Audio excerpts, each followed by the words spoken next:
Hello and welcome to today's episode of Stand Up, where I will welcome the great Cauvin, who is now running for president. Believe me, it's going to be awesome. It's an amazing idea. We have a great conversation about it, and I think you're going to love my talk with JL today. Very, very excited about this, and we need things to be excited for. If you want to jump to it or fast forward to it, however you say it, you can do that right now by going to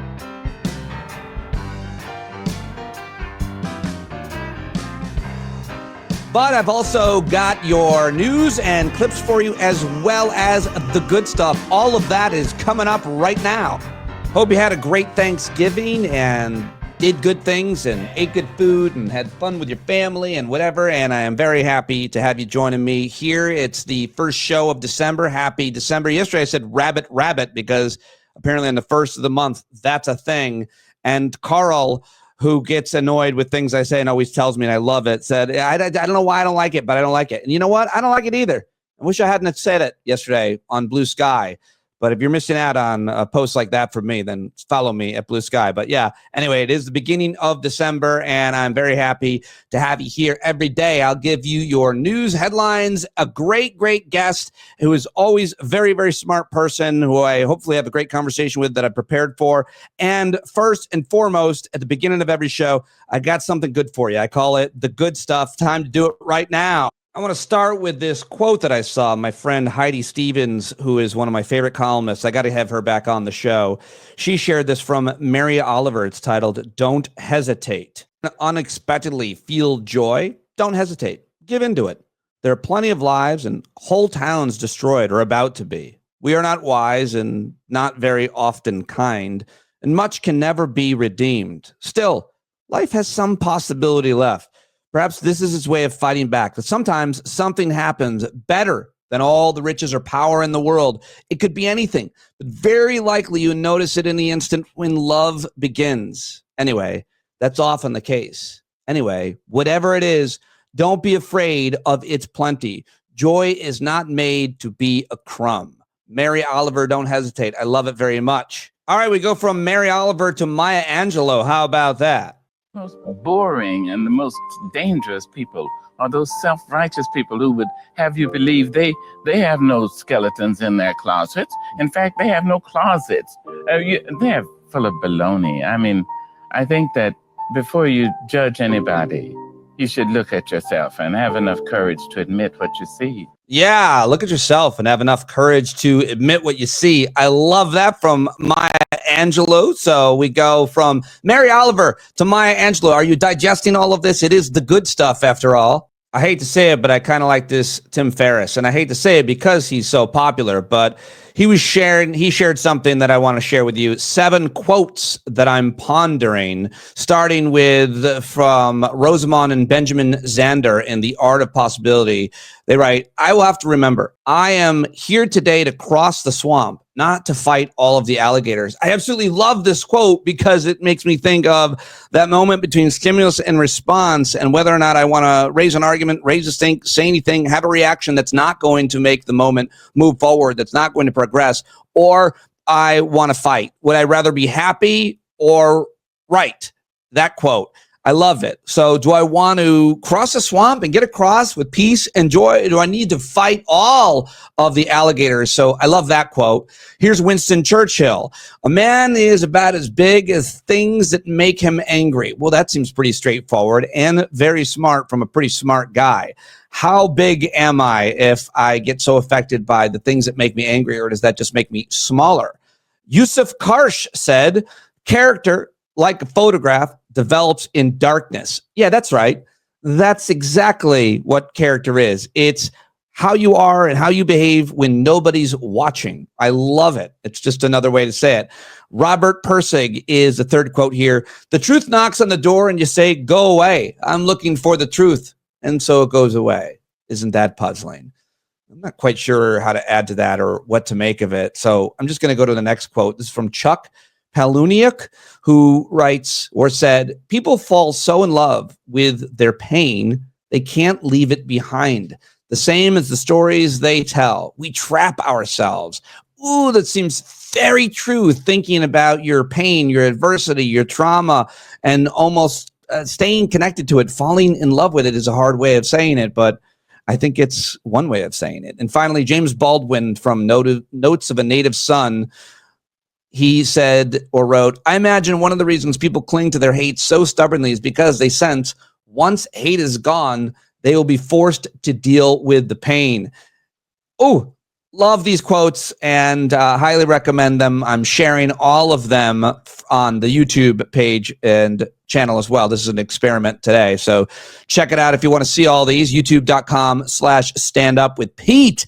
YouTube.com/standupwithpete. Subscribe. I'm trying to go big on YouTube. This is my first adventure, sharing the entire show on video on YouTube. You know who was really great is Steve Irwin. I love Steve Irwin, the crocodile hunter, the guy who tragically died when his stingray killed him. I mean, he's become kind of like something that people unfortunately made fun of, including myself. I'm sure at times easy to do an impression of for comedians and so on. But I love this. I found this from Steve Irwin, so I wanted to share it with you. What good is a fast car, a flash house, and a gold-plated dunny to me? Absolutely no good at all. I've been put on this planet to protect wildlife and wilderness areas, which in essence is going to help humanity. I want to have the purest oceans. I want to be able to drink water straight out of that creek. I want to stop the ozone layer. I want to save the world. And you know, money's great. I can't get enough money. And you know what I'm going to do with it? I'm going to buy wilderness areas with it. Every single cent I get goes straight into conservation. And guess what, Charles? I don't give a rip whose money it is, mate. I'll use it and I'll spend it on buying land. What? Yes, I fucking love it. Get all the money you can and buy land and conserve it and save all the critters and creatures. I love that guy, and I want to say it out loud. So there you go. I said it. I love Steve Irwin, and that was a great, great thing to add to today's good stuff. Are you feeling good yet? Is this changing anything for you? Are you affected by it? Do you like this? I really enjoy doing this segment for myself. I love finding these clips and reading these things and then sharing them with you each and every day here on the Daily Podcast. All right, now one more video I want to share with you. This is from an Instagram account called Motivicity, I think it's called, on Instagram, and I thought this was really good, so I wanted to share it with you as well. And this is worth watching on YouTube because, like a lot of these kind of inspiring quotes and things, come with great videos. So here it is. 10 powerful psychology truths in life. 1. Silence is more powerful than trying to prove a point. 2. When trust is broken, sorry means nothing. Oh, that's 3. Control your actions. Learn to react less. 4. When you are honest, you lose people who don't deserve you. 5. One beautiful heart is worth more than 1,000 beautiful faces. 6. Small circle, private life, clear mind, and happy heart. 7. Never go back to somebody who has already broken you. 8. Stop overthinking. You can't control everything. Just let it be. 9. If somebody is stupid enough to walk away from you, be smart enough to let them go. 10. True friends are very rare. If you have one, you're very lucky. All right, there you go. I thought that was really good as well. And that, ladies and gentlemen, is the good stuff. Hopefully you like that. Now it's time to get to my news headlines and clips. But please tell your friends, a great way to start your day is with Stand Up with Pete Dominick and the good stuff. Explain that segment and let them know that if you just listen to that one part, it might be worth it. It is to me to do it. That's for sure. All right, time to get to the second part, which is a lot of you are demanding that I keep doing a news segment. Got a great message from someone the other day, said this is really the main source of his news. Oh, it was Mark Lipsky, who said, I'm not watching 50 hours of news anymore. I'll just get it from your very comprehensive news broadcast. Thank you, Mark. I appreciate you very, very much. Let's do it. This is for you, Mark. News and clips. All right, let's start overseas, as always, in the international news. I try to start there, the stories that are the most impactful to you, to the world, I think it's fair to say. Let's start with the news out of Israel, where they have apparently killed 200 Gazans over the weekend. Pretty horrific news.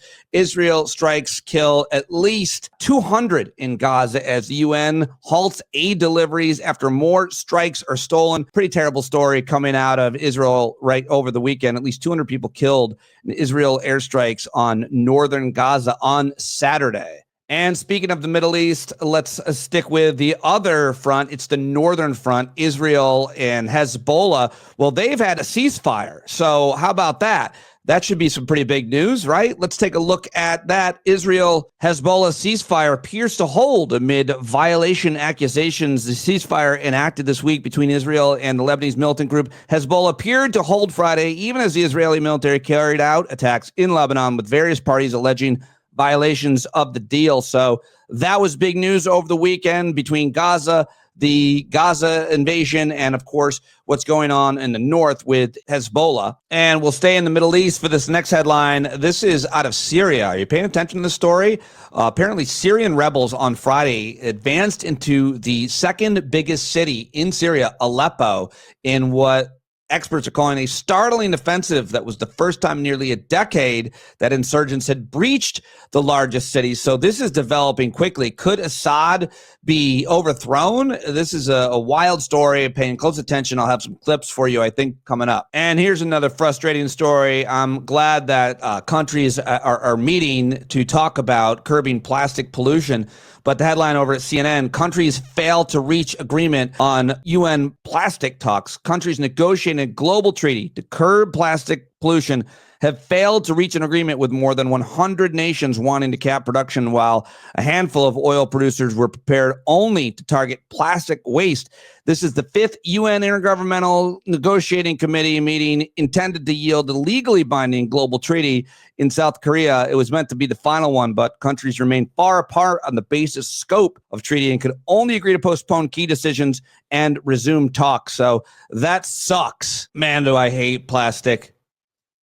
Man, do I hate plastic waste. I try to do everything I can to just not touch it or touch it once, but of course it is inevitable. But I would give anything for there be binding rules for it, for all of our behavior. Finally, this story I wanted to mention is that President Biden traveling to Angola, Africa this week, becoming the first sitting president to do so, following through on a years-long pledge to visit sub-Saharan Africa while in office as his presidency nears the end. President Biden's trip marks the first president to visit the region since 2015, comes as he long planned to make the trip to discuss economic partnerships and the vision for Africa's first transcontinental open access rail network, among other issues. That is CBS News reporting that one. Those are your international headlines. And now let's come to some of the domestic stories that I've got for you, starting with the criminal president-elect headlines. And there were a lot of them over the weekend. Of course, you've got the headline that apparently New York Times got the scoop. Pete Hegseth's mother accused him of being an abuser of women in an email she later apologized for, but basically said, take a look at yourself. You probably heard about that.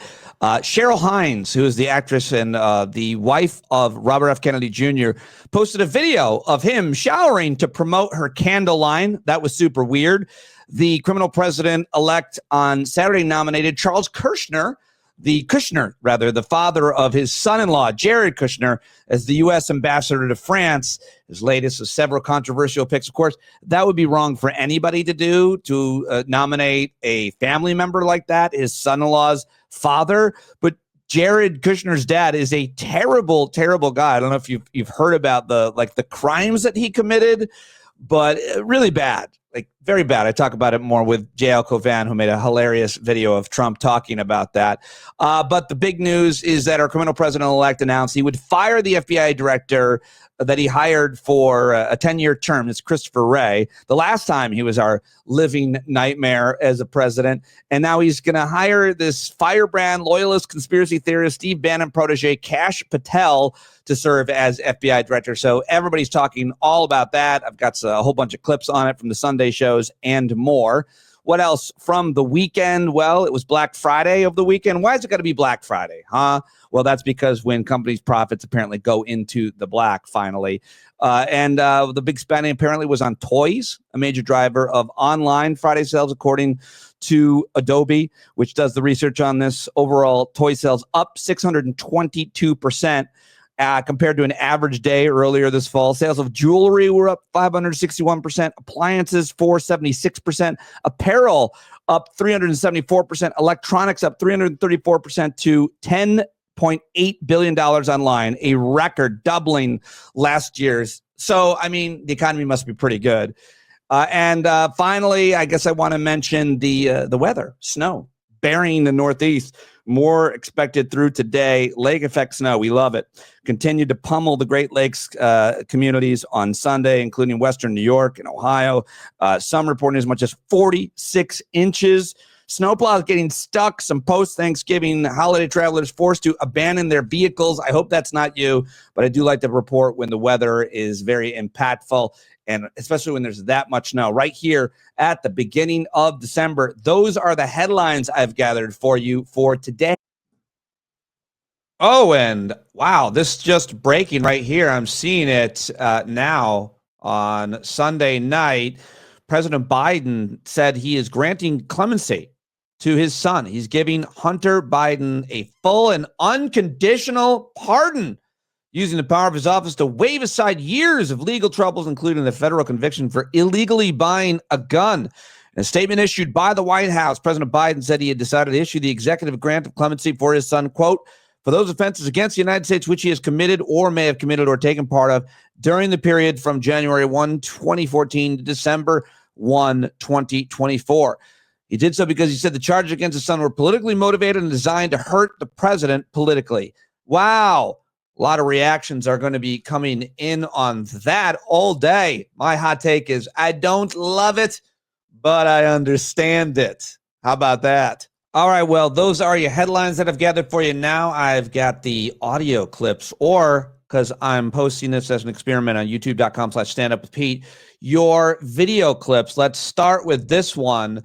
This comes from NBC News. It's Ken Ladanian, their national security reporter on the nightly news, talking about who Kash Patel is.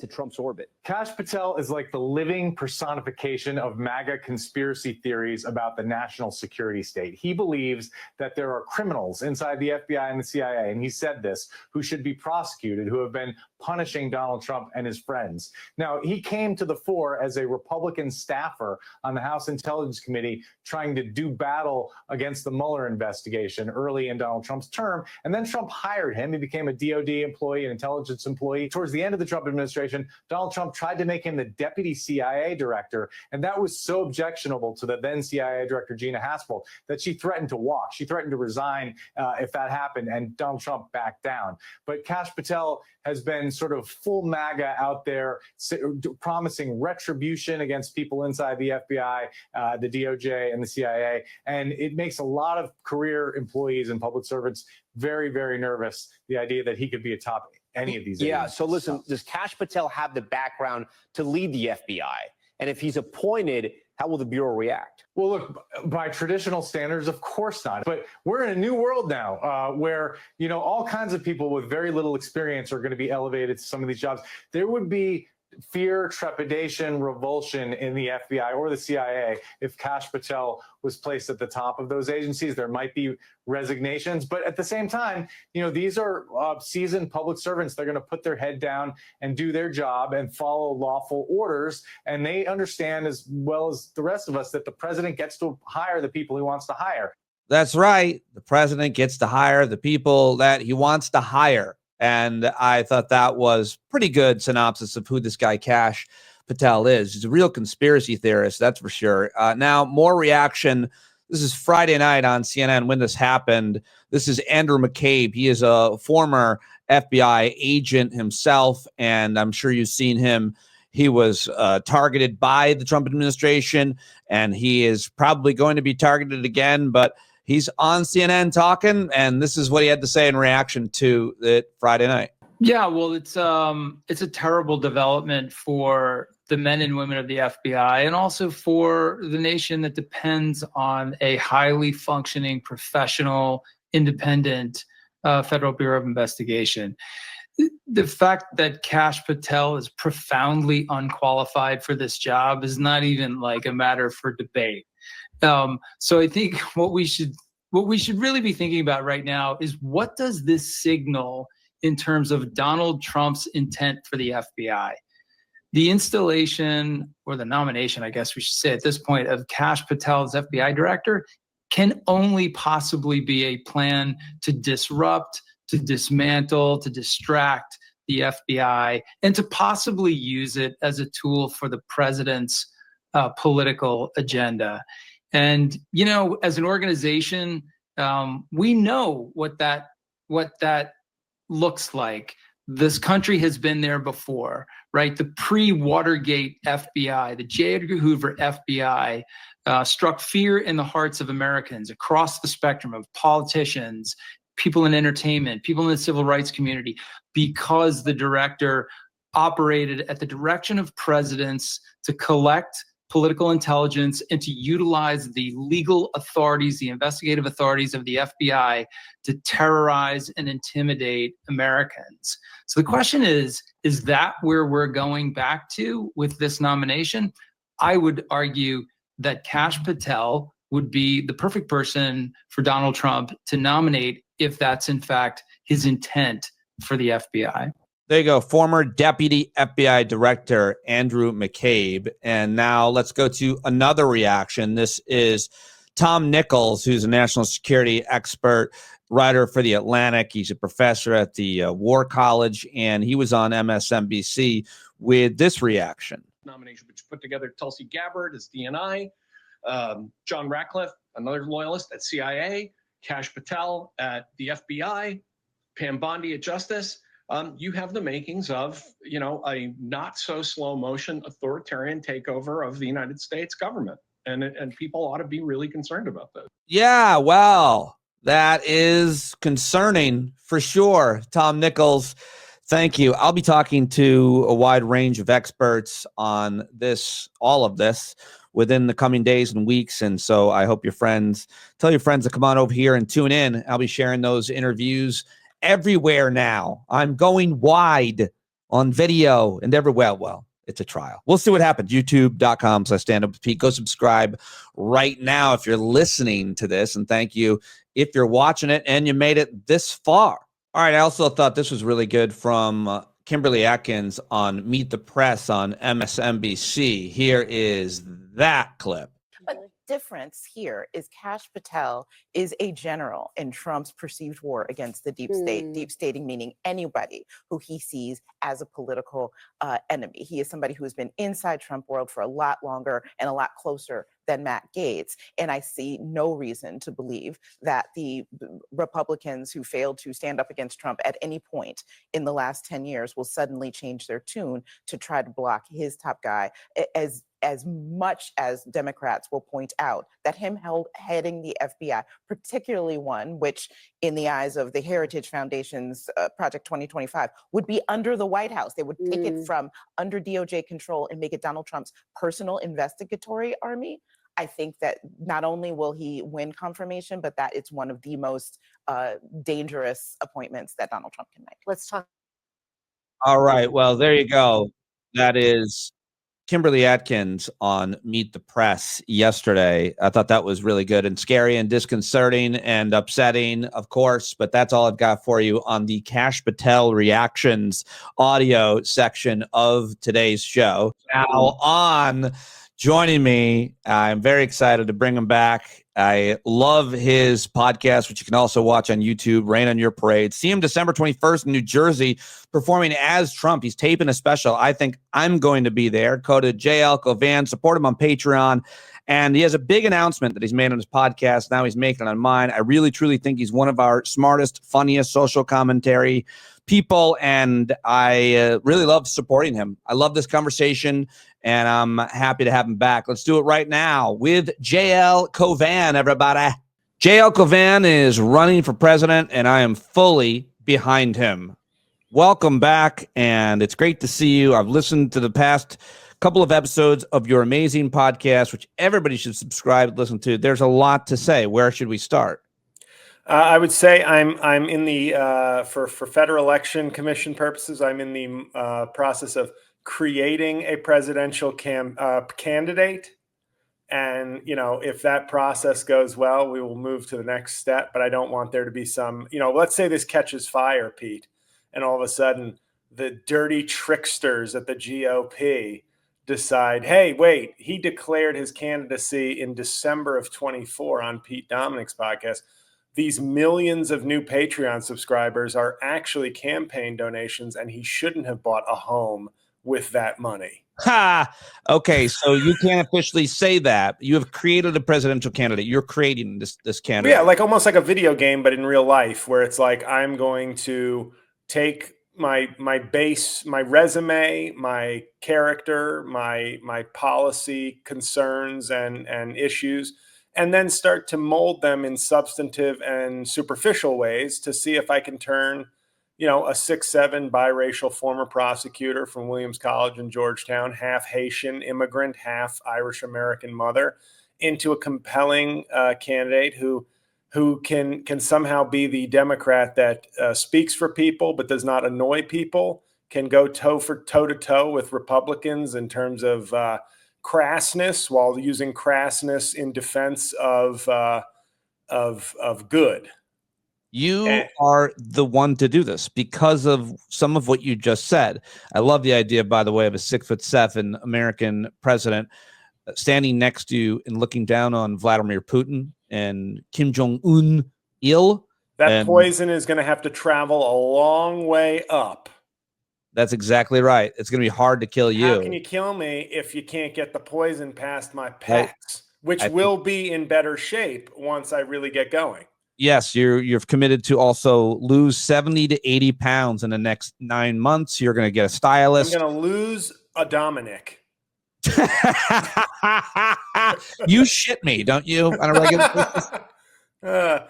So it's amazing because I really want everybody to consider right now subscribing to your Patreon for $3 a month for the next few months, at least, to see what happens. Right. And I'm going to be honest with you. This is one of those things where it's more like, I think this is important because I do believe in the things I say on the podcast. You're really, really smart. I have said for a while now, you might be one of the best commentators on politics, on social issues, and on culture. And anybody I know, anybody I talk to on any panel platform, from The View to Real Time to the Andrew Schultz Show. Wow. Well, thank you. You understand policy. You have a deep moral center. And yes, you can go toe to toe with anybody in terms of a quick wit and crassness. You're a guy. You're a candidate. You're our Pete Buttigieg with humor and edge. And heterosexuality. And I'm sorry, I have to say that because this is going to be plain spoken. I think I said on your on a hangout on a hangout with you and your fans, I think I said I would get on stage and say, America should vote for Pete Buttigieg over me. But I'm trying to deal with the country. This man is super smart. I think he cares. He has the perfect resume. He has one thing that America can't get over, if we're being honest about it. I don't like that, but I genuinely believe, and we can tell ourselves in our Democratic circles we're ready for a gay president, just like we told ourselves twice we were ready for a female president. But I think as much as I think he'd be phenomenal, and I'm a big fan, this going forward, this has to start to be as I said on one of the podcasts, I said it's time for Democrats to stand behind their values, but lose the table manners. Well, that's the point, and that's the difference between you and Buttigieg. I wasn't even thinking about what might hold him back as a candidate in terms of his sexuality. I'm thinking about when I see Pete Buttigieg on Fox News, or any of us see him being questioned by some Republican congressman on a committee, you see how good he is at arguing, how he doesn't get flustered, how he doesn't overreact or really change his tone. He uses reason and inflection and is very, very effective. You, however, can do all of that plus the jokes and the crassness and match. And Buttigieg would never lower himself to that. And I would argue you kind of need to be tough. And more importantly, people will watch it. I would love to watch you, and haven't seen you in debate. And I would like to bring someone in to spar with you.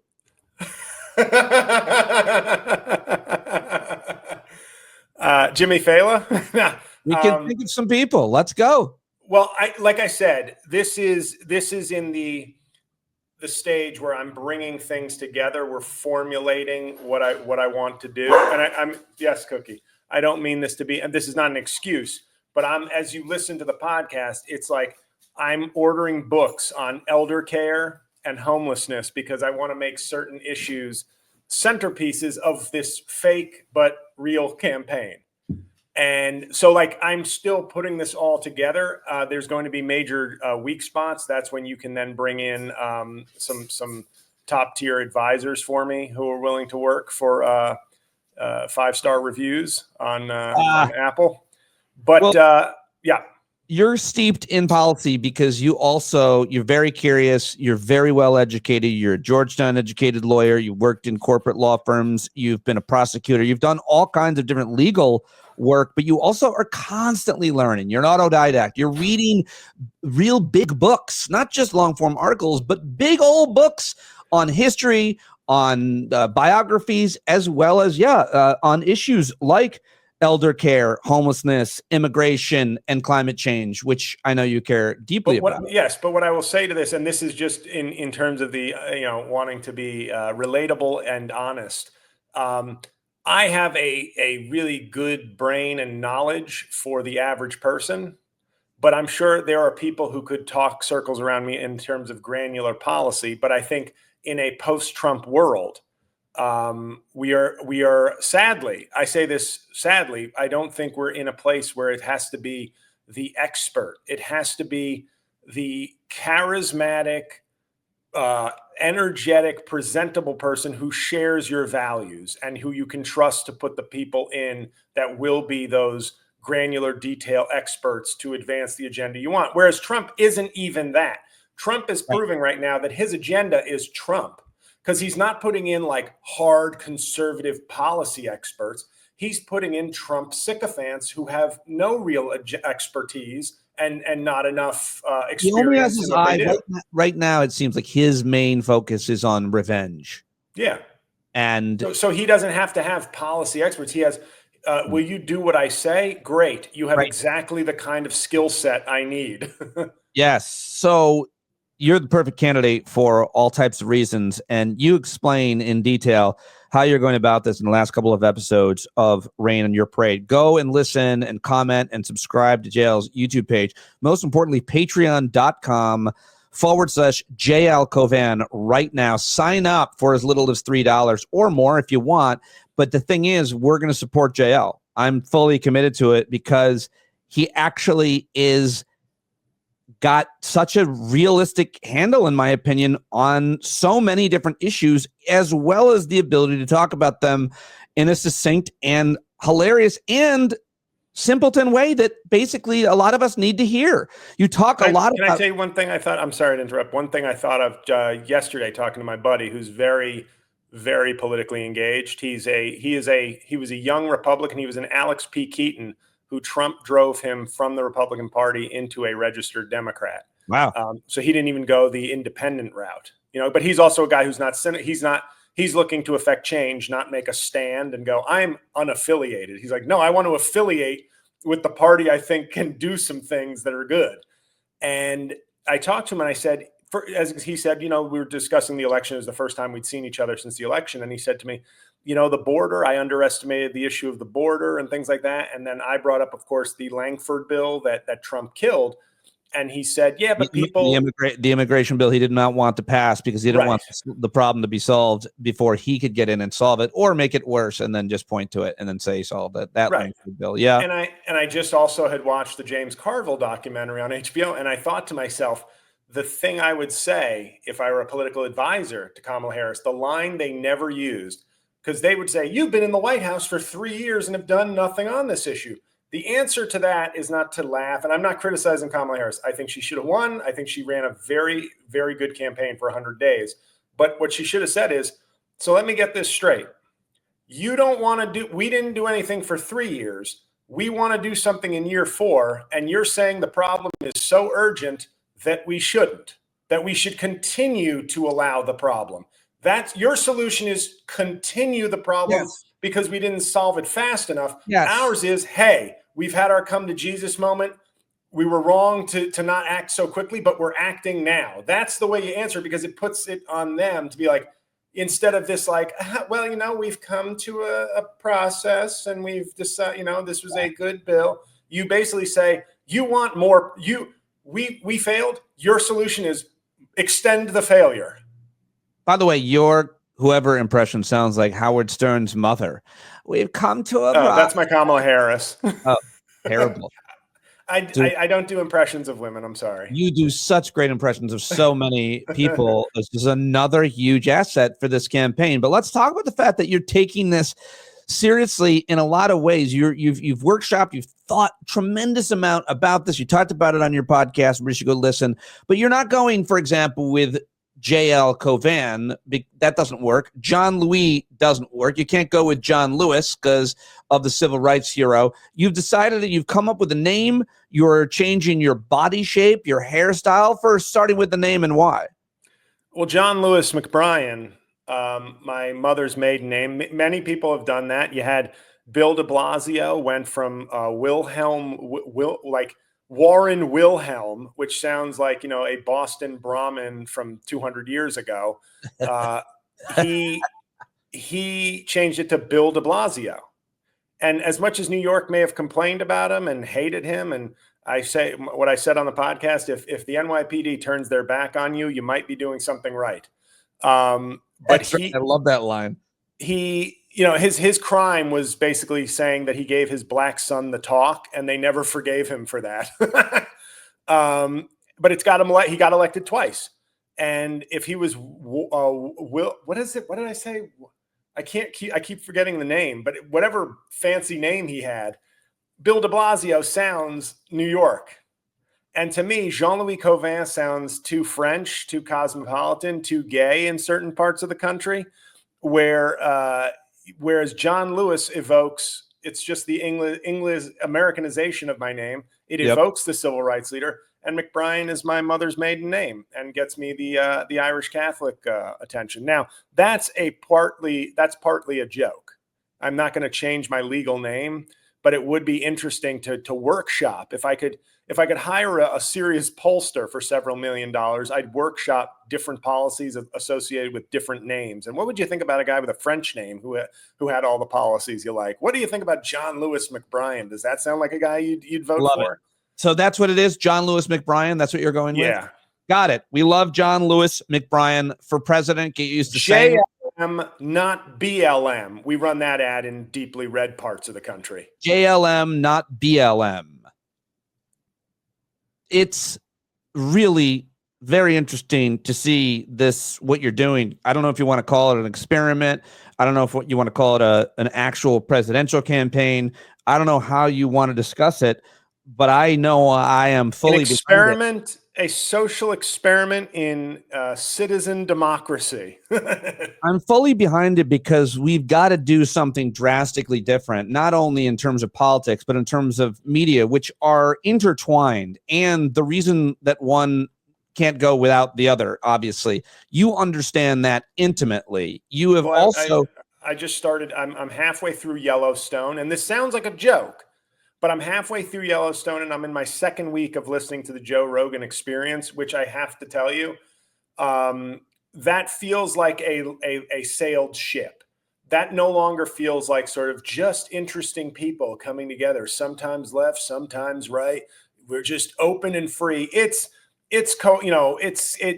the 6 episodes I've listened to so far, I'm shocked that show is as huge as it is. But I'm also, one of my arguments, and I wrote a blog that just went up today that I'd love if everybody read. It's a little bit about my mother, but it's also about the idea of pressure. It's called "Pressure Builds Diamonds." That's one of those old bro phrases of like, "Hey, bro, like tough times make tough men," or whatever the kind of sayings are. These phrases all seem to be emblematic of an America that thinks challenges and triumphs of white men are the standard. And then the other issues that affect other people are somehow some sort of woke or other challenge. And I bring that up. I'm a little scatterbrained right now, but just starting with TV as a small example, everybody likes representation. I would start from that idea. This idea of like, we've turned more Black people on TV, more gay people as an added factor. Like you're on a menu at America the restaurant and you're saying for $2 extra you can add Black people, but it's not the default, it's not your standard order. You can add gay people for $3. What we have to realize is Everybody likes representation. I went to this play Yellowface on Broadway. Never saw so many Asian people at a play in my life. That it wasn't a thing, but it was an Asian story. So instead of 5% Asian people audience, it was like 40% Asian. Right. Because everybody likes it, but it's only when certain groups start saying, I'd like to see more of this. Well, then it's woke when you're not a sort of approved group or a default group. And everybody likes it. That's why Yellowstone is big. Yellowstone is entertaining, but it's also representing a, like, yes, I'm seeing a kind of apolitical or slightly right-leaning white rural experience with tough guys, kind of like a better Sons of Anarchy. You know why that resonates with some people? Because they see themselves in it. Yes. We have to first start with diffusing the idea that white people, I would never use the term white pride, but the way to appeal to people is to say, you can be excited. You don't have to, you certainly shouldn't be ashamed of who you are, but you can have that natural affinity for your fellow people who look like you and have similar experience as you.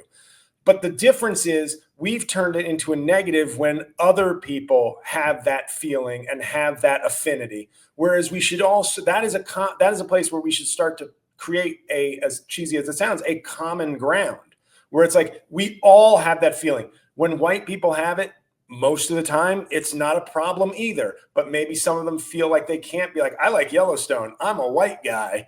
And then it's like, ugh, gross, how lame. How lame. You can know you're answering a lot of different questions at once. You do an even better job explaining this issue and the way forward on your podcast.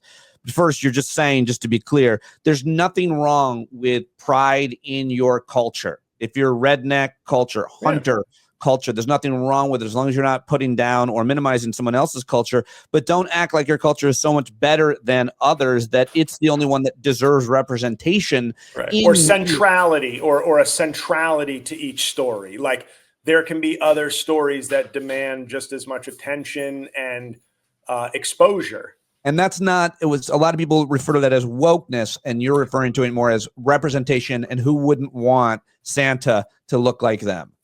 Right. And I said what I said in the blog I posted today, just at the end. I said you can be triggered by words like diversity and equity because you think they mean quotas or putting down. But I said, but inclusion is the one I always find funny because I called the Constitution an ever expanding document of inclusion. That's the whole point. The more we go on, the more we are including people to vote. People, younger people, old, black people, women. We have amendments that direct election of senators. It's always been a document of increasing inclusion, and now it feels like the Supreme Court is actually the first time where that trend is being pulled back. So taking the power of words like inclusion, redefining them, so it's not like corporate quotas for people that don't look like me, but that It's like a bedrock of this country when you really get down to it. And I think one of the things I would say is being a white presenting biracial person to a lot of people, I feel very attuned to judging when somebody is not using the right language and somebody has cruelty in their heart. I have people in my family who will say, when my mom will call something like some Oriental people, and then like, I'll go, I can't say that. I won't go, Mom, God, your privilege, your day is over, Mom. You can't say that. It's like, no, I don't think she was saying something to disparage Asian people. And I feel like I've had a lot of exposure to that in my life by virtue of my individual experience, where it's like, I feel a little safer saying like, I've talked to a lot of people who I may not agree with politically and may say something off color, but I've learned to be able to judge. I think that's somebody without the right language versus somebody without the right spirit. Exactly. And you also say this about Democrats and liberals. One of the things that we do is we annoy people and we bother people with those kinds of points of view. And what you want to do is help educate, not offend people. We need more than a Lincoln Project. You said we need an education campaign. And honestly, I wouldn't even say bother. I would say annoy. Like, I think it's key because we need to help educate rather than annoy people. But let me just finish this thought, because this is, to me, the reason, honestly, to support your campaign, because supporting your media, your outlet, which is something I've always done. I mean, I have the history and for this, no one supported you as much as me and a couple of other people. Yeah. And the reason is because I learn a lot talking to you. And I think that if you're able to do this, you're going to be running a campaign educating people about things that they don't understand about how this government works, and that the legislative branch should be a lot more powerful than the executive branch, which is what the founding fathers want. You understand con law, but you're not going to get into the granularity of Loving versus Virginia. You're going to educate us. I am Loving versus Virginia, Pete. That's right. You're a product of Loving and Virginia, your mom and dad. But the point is that you're going to supporting you is supporting educating people on a broad range of really important issues, like you mentioned, elder care and homelessness. But you could talk about so many other things, and you'll do it in a way.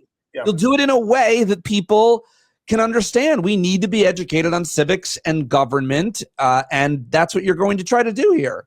Right, and make it in a way where it's like it's integrated into the stump speech and the but not in a way like real basic stuff that doesn't make people feel stupid, but makes them aware of how the country's supposed to run. I think there'd be a lot of conservatives who would welcome the reduced executive in terms of constitutional history. And I also think politically it's a good way to run. Not in I'm going to save. And I think that was what I was happiest with the message of the last episode, which is present your presidency as leading a team. And I said, I think Democrats are the best way forward.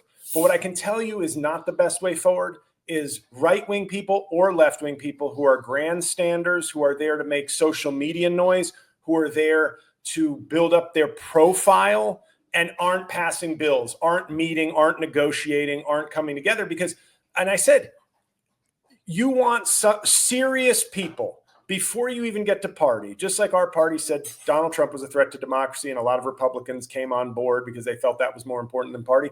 Having serious people in office is more important than having a Democrat or a Republican. Somebody who is committed. And my argument is, I think the best choice in terms of the serious people and the policy options are Democrats.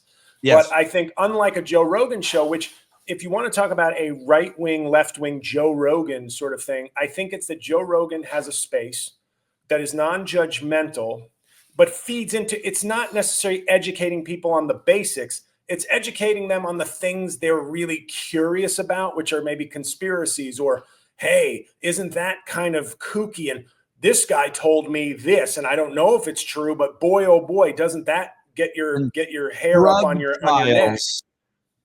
Whereas mine would be more like, hey, here's why when you say the president didn't do something, here's really why he didn't do something. Now, if you give a president, you can look through history, the last 100 years, when you give a Democratic president a large Democratic majority, you get the government and the services that you want. And they're still here today to prove that point.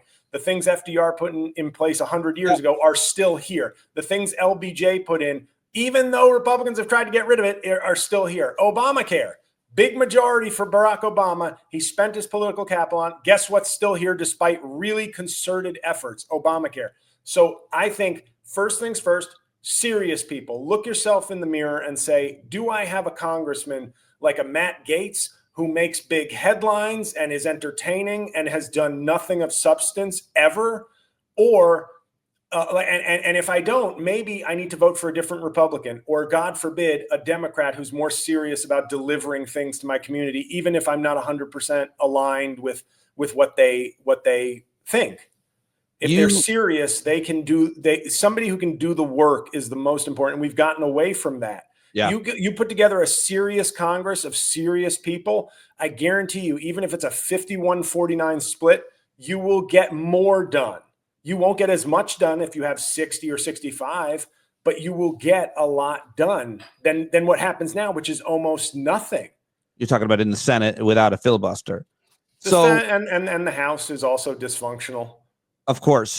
You have said you are also considering, well, let me just ask you the question about culture. You're immersing yourself in Chris Rock, rather. Let me ask you about culture. You're immersing yourself in Joe Rogan and Kid Rock and all Kid kinds Rock, Kid Rock. I'm an original. You're actually the point is you can relate to all of these. There's nobody that no room that you can't walk into and have cultural references for. You know where they're coming from because you're such a cultured guy because of the life that you've lived and your curiosity. Yeah, and it's like I don't like Rogan is me taking my medicine, but Kid Rock, I enjoyed him in college. I don't like his politics, but I'm not gonna. I always do say I feel like a coward if I don't at least say. I gotta admit, when Kid Rock comes up and people are like, "God, does he suck?" I go, "His first couple albums actually are pretty awesome." I heard you talk about that on your podcast. I was like, oh, I didn't know that. I did not know that. And you guys started singing them. It was real fun and funny. And I think that's the other important issue is that you know how to make people laugh over and over and over again in a stump speech, in a podcast, obviously in a stand-up set with your impressions. And that's going to come in handy. It always comes in handy. It's how you keep people caring about issues that might not affect them or that might affect them and they just don't know or care about it, from trade policy to health policy and more. That's how it's done. And you're also considering writing a book along with it, a memoir. Why? Because it's once again, I want a project and I have an idea. I have two different ideas for like a fake. It's like a political like solutions from a comedian. Now, if that ends up turning into a, hey, look at this book, it's quite it sounds like somebody running for president, except he's a comedian. But that's the kind I want to write something like long form. And I've just been thinking, can I give you one example of something that might be a chapter? The amount I go to church when I'm on the road, I go to church every Sunday. That's going to be helpful for your campaign, I guess. You're gosh darn right, Pete. But I notice I like the way I go to church when I'm on the road, whether it's in Minnesota or Denver or Baltimore, whatever the case may be. But in a lot of the country, I notice now I go to a remarkably diverse Catholic church in New Jersey. It stands out to me because of how undiverse a lot of the churches I've gone to. Oh, one of the big Catholic churches you're talking about. So it's Episcopalian then. What? This great church that you go to? No, it's Catholic, Sacred Heart. Oh, wow. Okay, go ahead. Across the street from my building. Oops, I just gave away my location. But to me, like when I go to Harrisburg, Pennsylvania, or St. Paul, Minnesota, those are some of the places that stand out. I am ostensibly the only person who isn't 100% white. Now, I could be wrong, of course, but let's say it's a 96% white church. Now, the Catholic Church is maybe skews white, obviously, but not in my neighborhood that has a lot of Latino people. And one of the reasons the Catholic Church is sort of pro-immigrant is because a lot of Catholics are trying to get into the country as well. But what I want to say to those people is I look at that and go, a redlining person or someone who made the segregation happen. Oh, sorry. You froze for a second. I look at that and go, I look at these churches that are sort of monochromatic, and I don't look at anybody individually in the church and say, hey, are you a racist? Is that why you live in this very white area? Did you redline this area to exclude people of color? No. But in the aggregate, I would ask people, but do you ever look around and just sort of say, even as a curiosity, why is it that our neighborhood is all white? And now do you ask yourself and just take the assumption of, well, our people work harder? Because I think that's a place of ignorance, and that's not helpful. Right. Or do you say, let me look that up? And maybe you find out, not even your parents, but maybe 2 generations ago, some not so great things went on. And maybe there is a place here that we need to remedy or start exploring things that can, not to make your neighborhood different overnight, but didn't you think it's wrong if your neighborhood excluded other people's grandparents from moving into this town? The issue here is, of course, I'm talking about a place that's probably leaning right. So when you're talking these kind of issues, you're not trying to win the town or the district, but in bigger elections, you're hoping that 5% start to hear your message a little clearer, do a little more thinking. Maybe you reach some younger people who go, yeah, I heard about redlining. Maybe I'm just saying, having this lived experience of being like, I've walked into too many of these towns across this country where it's like, some people have to start having some curiosity and not just shut down things when they don't like them, that you have to at least have curiosity about your town, your country. Maybe it's completely innocuous. Maybe there is something nefarious that went on 2 generations ago. But if you never ask, is that like you're going to blame someone for wanting to change things before you've even looked into it yourself and maybe understand? I remember, just one last thing, article about what's her name? I read it in the Atlantic. The woman, Ashley Babbitt's mother. I think you had told me to read that article in the Atlantic. Yeah. Even she, though, and it shouldn't take your daughter getting shot to realize this, but even she in the article said, it made me think about some of the things Black people have been complaining about law enforcement. Right. And I thought, just like it shouldn't take Dick Cheney having a gay daughter before he sort of renounces extremely hard right anti-LGBTQ policies, it also shouldn't take your daughter being shot by a cop to have a reflection that maybe all those Black people complaining weren't lying. So well said. So what are we going to see? How is this going to roll out over the next few weeks and months? And what else can we do to support you besides I would say Patreon? months. I want to give you months. Week by week, we're just going to discuss different sort of issues, but also superficial things to keep it light and funny.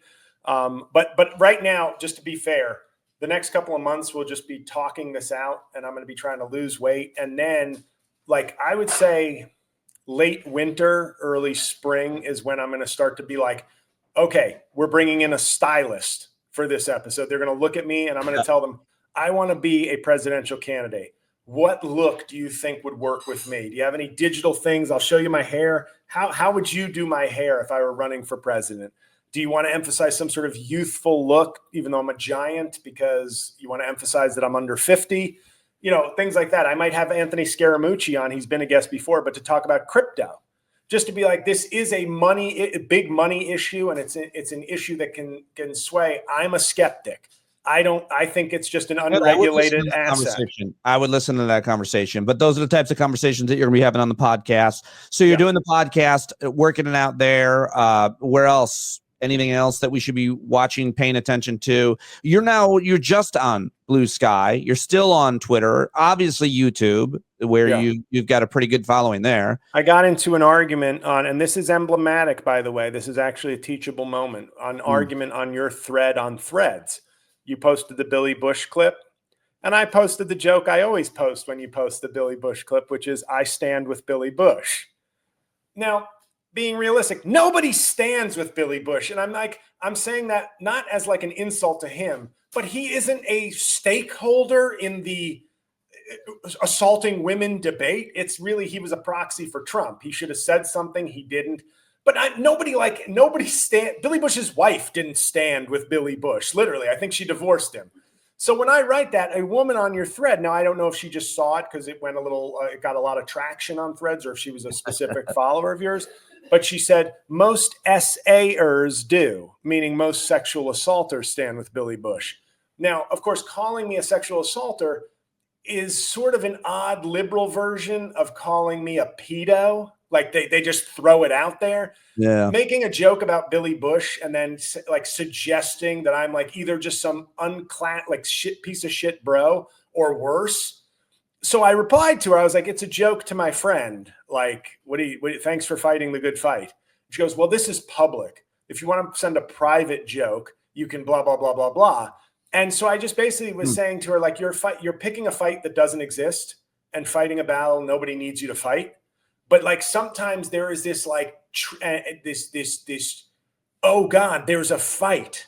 I think I can be a hero to some people on the left. And that annoys a lot of people. And I think, generally speaking, the fact that I speak the language of comedy, and that I've had fans of mine who've said, oh, I thought you were going to be one of these woke comics, but you're pretty good. And I'm like, just because I have left-wing politics, I think we need to also start to separate that, where it's like they owned patriotism for far too long. They owned faith for far too long.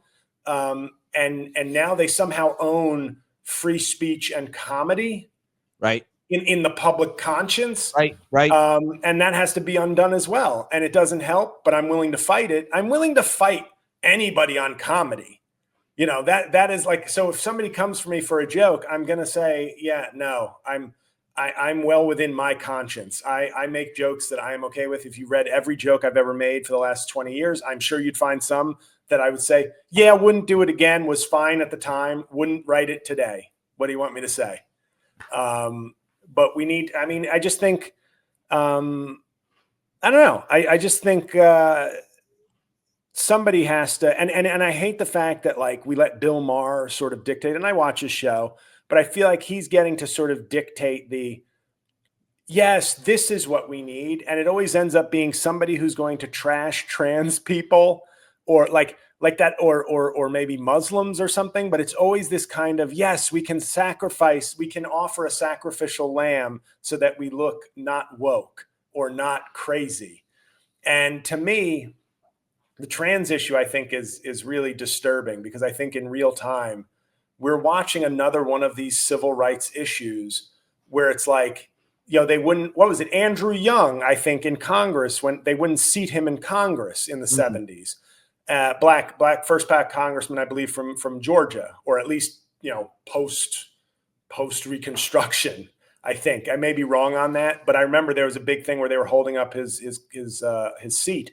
But with Sarah McBride, and by the way, there's a great podcast with David Remnick, the New Yorker Radio Hour, where they interview Sarah McBride, and she sounds incredibly. I've seen a bunch of interviews and played a bunch of clips. She sounds very, very smart. But Sarah McBride, the first trans congresswoman just elected. What did you learn? What are you going to say? Well, just her. I was very impressed by her, both her temperament and her intellect. But the idea that you can have Marjorie Taylor Greene saying, "I will fight you if you try to use the women's bathroom," and we're supposed to believe that this was all about the children. And the truth is, that's not a winning argument. And I think Sarah McBride recognized that. She says she's going to use whatever bathroom the rules say she must use. And she said, I'm not here to fight for me and to make myself the story, but I will defend the rights of people like me in the legislative branch. And I think that's a very reasonable, realistic. That's a very realistic approach. She is messaging perfectly and using history as a guide here. But something you said, I thought, I haven't heard anybody talk about the trans issue in terms of what Jesus would do. But you talked about it on your podcast, and I wonder if you could just say that, because I thought it was just talking about the least amongst us and protecting the most vulnerable. To me, that's kind of my politics. That's my ethos. That's what I vote for. That's what I fight for. I think about that all the time. I guess I don't necessarily think about it being rooted in any kind of philosophy. I don't know where I got it, but I think that's a lot of people are that way and think that way. And that's because there were a lot of religious leaders, including Jesus, who thought that, right? About trans. Well, I mean, he didn't have any statements on trans people, but I still remember he was trans, wasn't he? Transitioning, and then they killed him for it. What I've always thought, and this is not theologically based, but it's just my interpretation of hearing the Gospels over and over again throughout my life. There's always this big deal of Jesus hanging with the prostitutes and the tax collectors. So either Jesus was a pimp, or he liked to hang out with the most reviled people in society because they were the ones in need of ministry, tax collectors. And I said to myself, you know who Jesus would hang out with today, I think? Trans sex workers and Donald Trump, and try to reach both of those groups of people and offer his compassion, his teachings, his ministry. That's what I have no priest has told me that. But if you just extrapolate from the Bible, hey, who are the hate? Donald Trump is an incredibly hated man. He's incredibly loved as well, but he's also incredibly hated. And trans sex workers or trans kids, that's who. And I'm sure there's people out there who are going, that's blasphemy what you're saying. I'm like, how? I could be wrong, but it's certainly not. Yeah. It's certainly not blaspheming the lessons. If you tell me I'm misinterpreting something, fine. But it's certainly not saying, oh, no, Jesus would have definitely hated those people. That sounds much more blasphemous than saying he would have gone to the most reviled, the most discriminated against, and the most hated, whether they be powerful or or weak. And I think that, like, you know, there is this, and I've seen some documentaries on Christian nationalism, including this great one, God and Country. I haven't seen that yet. I got to watch it, and I got to talk to the filmmaker. But there's this like muscular Christianity kind of thing that I think, it's just this weird about it in Jesus and John Wayne. Yeah, exactly. It's very weird. It's a very weird and like textual, spiritual view of Christianity. But it's American. It's a very Americanized, masculine, individualized type of militant, strong, don't be a pussy, weak kind of Jesus story. And it works for a lot of people. It also serves patriarchy and gender roles, I guess. Yeah, it's very strange because it's like, you know, not to just sound like a cliche from social media, but Jesus was fairly radical left. And it's the dexterity to sort of turn Jesus into Rambo is so weird, because it's just like, what do you even, just go to a militia meeting? Why are you even going to church? And I mean that, like, why are you even going to church if you have to turn church so drastically different? You say the dexterity with which to turn Jesus into Rambo, meaning the ability, the speed with which you were able to do that versus the audacity. That's what I find. I mean the mental dexterity to be like, oh, this guy who literally let people kill him to save souls. This person who stopped when he was captured by the police, stopped his right-hand man from attacking them. This is the guy you think would be, you know, going into an abortion clinic with an AR-15. Well, I don't know. Jesus' right-hand man was Cash Patel's great-grandfather. Oh, Cash Me Outside. How about that? That's a Dr. Phil reference. His name is actually Cash App, so I just made a video, which I will be posting, where Trump is calling him Cash App because Venmo and PayPal weren't available. Thank God someone did it. It's about time. It's about time. I can't wait. You've also just put out a video. I'll share some of the fact that Trump appointed Jared Kushner's father to the ambassador of France the crimes that he committed were grotesque. Went to prison, federal prison for 2 years, but he set up his brother-in-law or something, filming sex. And then sent the tape to his sister. Yeah, it's terrible. He is a rotten person for that crime.